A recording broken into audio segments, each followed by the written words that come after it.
Straight of Hormuz से गुजरने वाले तेल टैंकर और कार्गो शिप की आवाजाही को रोकने के लिए ईरान अब वो सब कर रहा है जिसके बारे में अमेरिका ने कभी सोचा ही नहीं था या सोचा ही नहीं होगा।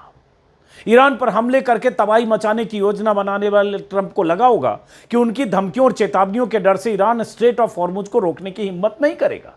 ट्रंप ने एक बार यह कह भी दिया था कि अमेरिकी नेवी ईरान की किसी भी ऐसी प्लानिंग को नाकाम करने के लिए सक्षम है, लेकिन हो उल्टा रहा है।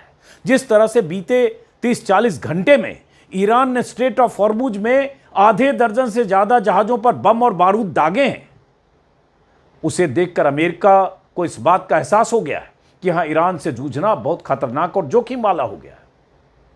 कल जिस तरह से फारस की खाड़ी से गुजर रहे अमेरिकी तेल टैंकर को ईरानी बोट ने हमला करके उड़ाया था, उसके बाद से अमेरिका की नींद हराम है। उसे समझ नहीं आ रहा कि स्ट्रेट ऑफ हॉर्मुज को ऐसे ईरानी हमले से कैसे मुक्त किया जाए। और ये मैं नहीं कह रहा हूं, ये तमाम अमेरिकी मीडिया में, वेबसाइट में ऐसी खबरें लगातार, खोजी रिपोर्ट, ओपिनियन सब कुछ छप रहे हैं।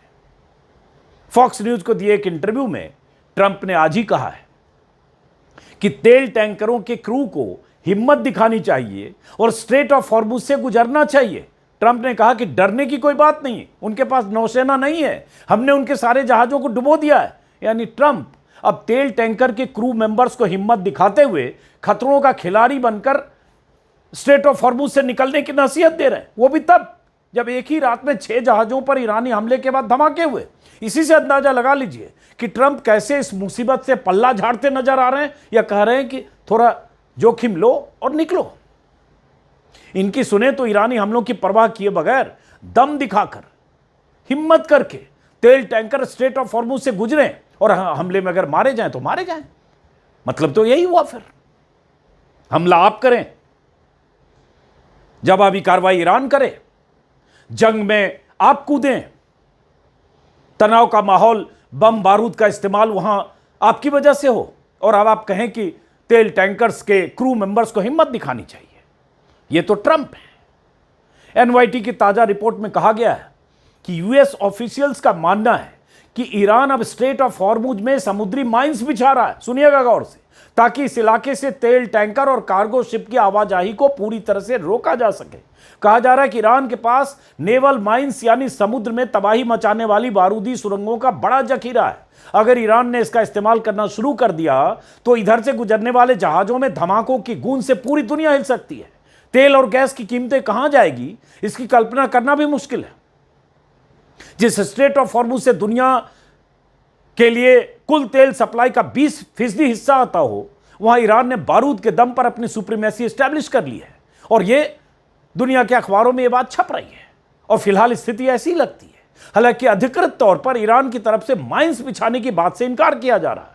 ईरान के डिप्टी विदेश मंत्री ने कहा है कि इस रास्ते से जहाजों को गुजरने देने के लिए हमसे कुछ देशों ने बात की है, हमने उनके साथ सहयोग भी किया है, लेकिन जो देश अमेरिका और इजराइल के साथ हैं, उनके पार्टनर हैं, उन्हें हम सेफ पैसेज नहीं देंगे। स्ट्रेट ऑफ हॉर्मुज पर ईरान के टोटल कंट्रोल की खबरें CNN और CBS समेत तमाम अमेरिकी मीडिया में, अमेरिकी वेबसाइट में, अमेरिकी चैनल्स में हेडलाइन की शक्ल में ये खबरें चल रही है।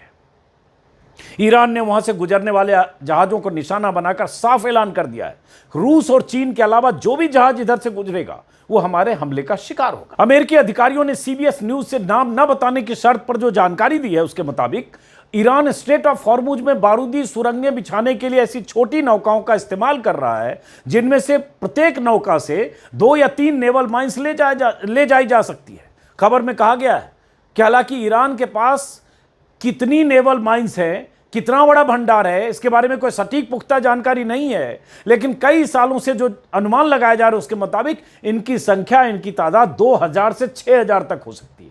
और ये नेवल माइंस ईरान, चीन या रूस में बने हो सकते हैं। ये अमेरिकी अखबार छाप रहे हैं।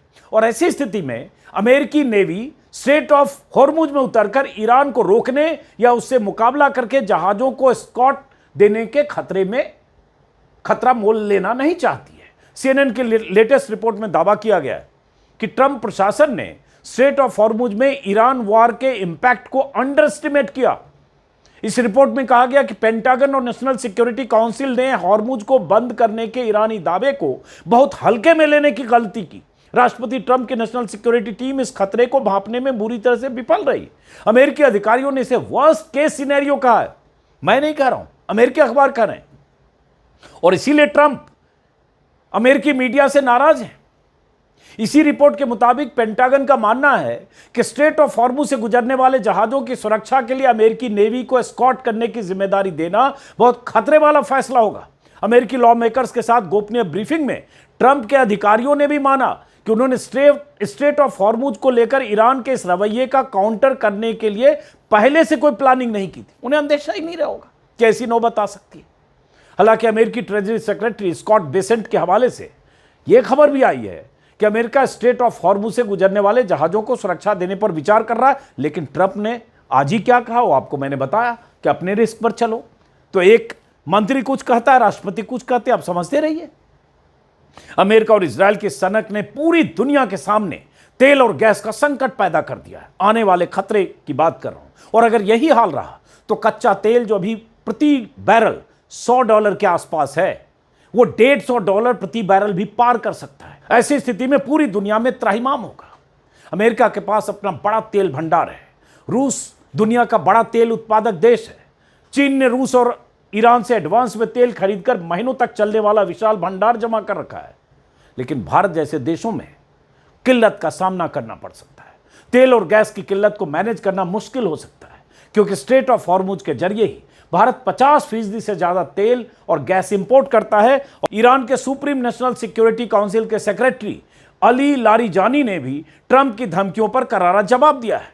अली लारिजानी ने फारसी में एक ट्वीट किया है जिसका मतलब है कि जंग शुरू करना आसान है, लेकिन ट्वीट कर देने से जंग खत्म नहीं होती। हम आपको तब तक नहीं छोड़ेंगे जब तक आप अपनी गलती मान न लें और उसकी सजा भुगत न लें या सजा भुगतने को तैयार न हो जाएं। यानी ईरान ने अपने इरादे जाहिर किए हैं कि वो पीछे नहीं हट रहा है। ईरान के राष्ट्रपति मसूद पेजेश्कियन ने तो जंग खत्म करने के लिए कल 3 शर्तें बता दी हैं, जिनमें अमेरिका से नुकसान की भरपाई का मुआवजा तक मांगा गया है। ईरान के नए सुप्रीम लीडर मुस्तफा खामनेई ने भी कल देर शाम अपने पहले बयान में कुछ इसी तरह की बातें कही थी। मुस्तफा की तरफ से कहा गया कि हम किसी भी हालत में दुश्मनों से मुआवजा लेंगे और अगर वो देने से इनकार करते हैं तो हम उनके संसाधनों से वसूलेंगे, और अगर यह भी मुमकिन नहीं हुआ तो हम उनके संसाधनों को उसी हद तक तबाह और बर्बाद करेंगे। ये तो कोई भी समझ सकता है कि अमेरिका किसी भी सूरत में न तो कोई मुआवजा देगा न ऐसी शर्तें मानेगा। फिर सवाल उठता है, जंग कब तक चलेगी? ईरान कब तक डटा रहेगा? अमेरिका और इजराइल कब तक हमले करते रहेंगे? और सबसे बड़ा सवाल यह है कि अगर ईरान की ताकत बकौल ट्रंप खत्म ही हो गई है तो स्ट्रेट ऑफ हॉर्मुज से लेकर इजराइल और अमेरिकी ठिकानों पर हमले कौन कर रहा है?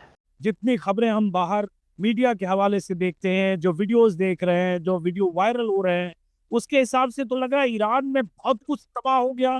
ट्रंप कह रहे वायुसेना तबाह हो गई, नौसेना तबाह हो गई, मिलिट्री पावर न्यूट्रलाइज हो गया, न्यूक के जो भी फैसिलिटीज थी सब पूरी तरह से कारपेट बॉम्बिंग करके खत्म कर दिया गया। तो तेल रिफाइनरी खत्म हो गई, जितने तेल भंडारण थे वो खत्म हो गए। तो उस हिसाब से तो लग रहा है बहुत जबरदस्त तबाही हो गई। आप आराम से बात कर रहे हैं, हालांकि आप शायद तेहरान से 90 किलोमीटर कौम में। हम इधर चाहते हैं कितनी तबाही हुई, क्या खौफ है, क्या डर है, क्या कुछ हुआ ईरान में इन 13 दिनों में? तो ईरान की तरफ से कुछ जिन है आसमान से उतरे हैं जो हुर्मुज पर जाके लड़ रहे हैं, और ईरान की तरफ से जिन ही हैं जो डेली मिसाइल फेंक रहे हैं, क्योंकि सारे तो खत्म हो गए। अब तो अब ईरान के पास जिन पावर है जिसकी वजह से वो ईरान लड़ रहा है। तो ये बेवकूफ़ों को इतना नहीं समझ में आता कि हर रोज कहते हैं कि आज का हमला जो होगा वो सबसे बड़ा हमला होगा। अरे भाई, कल भी यही डायलॉग बोला था आपने, आज की रात कयामत आने वाली है, ये कल भी आपने बोला था। देखिए, ईरान में आपने वीडियो देखा होगा, मैं आपके साथ शेयर कर दूंगा, मेरे इंस्टाग्राम पेज पे भी है। ईरान में एक बहुत मशहूर सिंगर हैं, उनका नाम है हुसैन ताहिरी। वो तेहरान में इनकलाब स्क्वायर एक है, वहां पर वो अपना सॉन्ग पढ़ रहे थे, रेवोल्यूशनरी सॉन्ग पढ़ रहे थे, और 10,000 20,000 लोग रास्ते पे। उनके करीब देखा फाइटर ग्रेड तक बॉम्ब गिरे, देखा होगा आपने। वहां पर लोग, आपको लोगों का जज्बा समझ में आएगा कि लोग हिल नहीं रहे वहां से। तो ईरान में डेफिनेटली इन लोगों ने 12,000 लोकेशंस पर ऐसी जगह हमला किया है जो सिविलियन थे। ईरान में 1500 से ज्यादा सिविलियंस को इन लोगों ने मारा है, जिसमें 300 से ज्यादा बच्चे हैं। 15 से ज्यादा स्कूल्स पे हमला किया है, 12 से ज्यादा हॉस्पिटल पे हमला किया है। तो ये जो इनकी वहशीपना है, बर्बरियत है, जहां पर आवाम को मारना, इंफ्रास्ट्रक्चर को मारना, नेचुरल जो सिविलियन इंफ्रास्ट्रक्चर है इसको मारना, ये काम ये लोग कर रहे हैं और इन लोगों को इसके अलावा कुछ आता नहीं है। मैराथन हो रहा है, ये तो आपको बीबीसी के जर्नलिस्ट हैं, वो कह रहे हैं, बीबीसी के जर्नलिस्ट टेल अवीव में खड़े रह के कह रहे हैं कि पूरा टेल अवीव ठप हो गया है, पूरा टेल अवीव में कोई कोई इंसान रास्ते पे नहीं है, बाहर कोई आ नहीं रहा है, स्कूल बंद है, कॉलेज बंद है, जॉब बंद है। टेल अवीव में एयरपोर्ट पे झगड़े हो रहे हैं टिकट्स के लिए, टेल अवीव से लोग भागना चाह रहे हैं। एक ये तरफ है, दूसरी तरफ ईरान है। मैं रोज रात को जाता हूँ, यहाँ पर फेस्टिवल का माहौल होता है अंजुम जी, फेस्टिवल का माहौल होता है। और ये जो ट्रम्प और ये जो इनके फॉरेन मिनिस्टर्स आगे कह रहे हैं और डिफेंस मिनिस्टर आगे कह रहे हैं हम जीत चुके, भाई जीत चुके हैं आप तो होर्मुज से अपने तेल निकलवा ले ना, निकलवा ले, जीत चुके हैं तो क्या हुआ। ये अभी कह रहे हैं मिसाइल ऐसी जाएगी और मिसाइल इन लोगों ने जमीन में डाल दी है। ईरान के लिए क्लियर है, मैं ये कह रहा हूं कि वॉर कब तक चलेगा। ईरान के लिए क्लियर है कि एक प्री वॉर सिचुएशन था और एक पोस्ट वॉर सिचुएशन है। प्री वॉर सिचुएशन में यह था कि ईरान के ऊपर सैंक्शंस लगे हुए थे, ईरान अपना ऑयल बेच नहीं पा रहा था, ईरान के ऊपर अलग अलग तरीके से सैंक्शंस लगे थे, फाइनेंशियल, इकोनॉमिकल, ऑयल, हर चीज के सैंक्शंस लगे हुए थे। इस बहाने थे कि ईरान न्यूक्लियर बॉम्ब बनाना जा रहा है, जबकि ईरान ने कहा था हम न्यूक्लियर बॉम्ब नहीं बनाना चाहते। ये एक बात है। ईरान ने 2015 में इनसे बात की, न्यूक्लियर डील साइन हो गई, 2016 में आके ट्रंप ने फाड़ दिया, 2020 में बात हुई, 2025 में बात हुई। ईरान ने तमाम डिप्लोमेटिक और शराफत के रास्ते तय कर लिया। अब गुंडे जो होते हैं वो शराफत की जबान समझते नहीं है, उनको लगता है शराफत यानी कमजोरी। अब ईरान ने कहा कि तुम गुंडे हो ना, तो तुमसे ताकत की जबान में बात करते हैं। अब पोस्ट वॉर और प्री वॉर सिचुएशन डिफरेंट होगी। ईरान ने कहा है कि अब तुम हम पे सैंक्शंस लगाते थे, अब हम तुम पे सैंक्शंस लगाएंगे।